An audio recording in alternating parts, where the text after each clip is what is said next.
foreign pounds while speaking with Princess Anne in Wales, Meghan suffered a hard blow.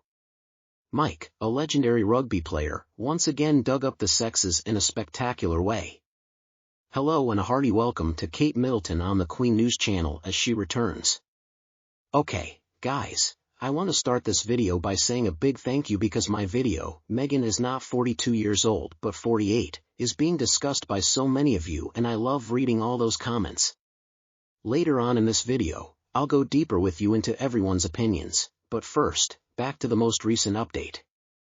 I recently watched The Good, the Bad, and the Rugby, which starred the Princess Royal, Princess Anne, along with the Prince and Princess of Wales, William and Catherine. Despite the fact that it felt more like a casual discussion between individuals who genuinely love and respect one another, get yourself a glass and take in this excellent interview. Meghan Markle might want to speak with Mike to learn how to start a successful podcast. We can see why Mike Tindall's videos are even more significant because Meghan's podcast series is currently MIA and recently she was discovered on Spotify and her superficial dumb podcast series she couldn't even connect with guests.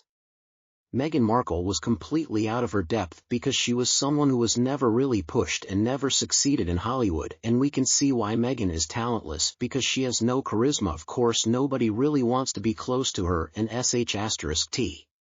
What struck me most about the rugby video was how at ease Princess Anne and the Wales were throughout the entire episode. They just seemed so natural. I'm sure it helps a lot that Mike Tindall was there with his family, which made the episode really seem more like a conversation than an interview. Princess Anne is a very wise woman. I mean, her lessons are applicable to everyone in their family.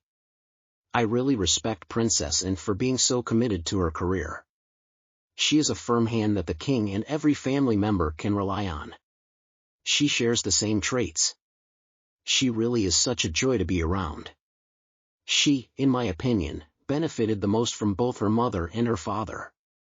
Also, I really like what Princess Anne once remarked about Meghan: everything Meghan says is just reinventing the wheel. I suppose she's correct. Nothing new can be said about Meghan Markle. She asserts that she is very brave. Let's talk about feminism. Brave feminist, but she only succeeds by using males. Although Margaret Thatcher was chosen as Britain's first female prime leader in 1979, the feminist movement had already begun in the 1970s before Meghan was even born. Although this was a significant issue in the 1980s, Meghan Markle frequently discusses poverty in Africa. More was done to bring famine and poverty to light in the 1980s than Meghan could have ever imagined. There's nothing Meghan Markle enjoys more than being on that platform and discussing environmental and climate change problems. Climate change, okay, let's talk about the problem as it really is.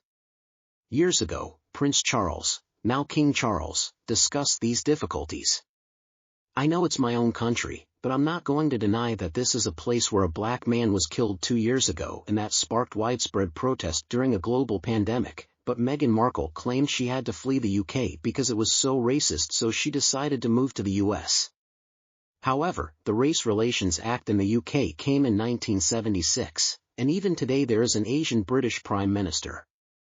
Meghan is such a hypocrite and she has nothing valuable to offer, and I think she knows that. But anyway, back to Mike's video. Well, the Prince and Princess of Wales, oh, I love watching them. They're just such a delightful couple, and I guess I wasn't shocked to find out how competitive the two of them are. I mean, even participating in a parents' race, they're gonna go for it. And apparently Catherine likes to swim in really cold water. The colder the better. Now I've heard about ice baths and stuff like that. They're supposed to be really healthy. That may be why she's doing it. But anyway, it was great to see them able to just relax and be themselves. You can see that they really are such likable people, and I have so much respect for Mike Tindall for bringing these people together. Speaking of Meghan's podcast series, I mean, one of her biggest problems is that in order to actually be famous and successful as an actor or actress, or even to be able to get up on a stage and give a good speech, you got to be ahead of the competition. Your talent and your personality have to shine through, but instead of going for real values like real royals, Meghan just chose to wed Harry in order to avoid all of that,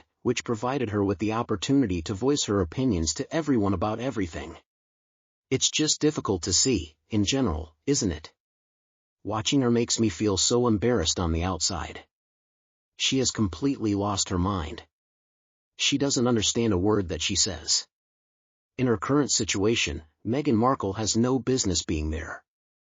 I mean, by sheer effort, there are a lot more competent individuals who have already accomplished it. Never in her life has Meghan Markle put through a full day of labor. She resembles many modern Hollywood wives, much to my chagrin. She's like one of those women who married a director or another prominent person, and instead of doing what they do best, spending their husband's money and spoiling themselves, Meghan has chosen to go out and lecture the rest of us about how we should live our lives. Of course, she'll also criticize the royal family. When you stop to consider it, it's plain absurd. Meghan Markle does not belong, which is sad because she could have been more forgiving if she were likable, genuine, and sweet.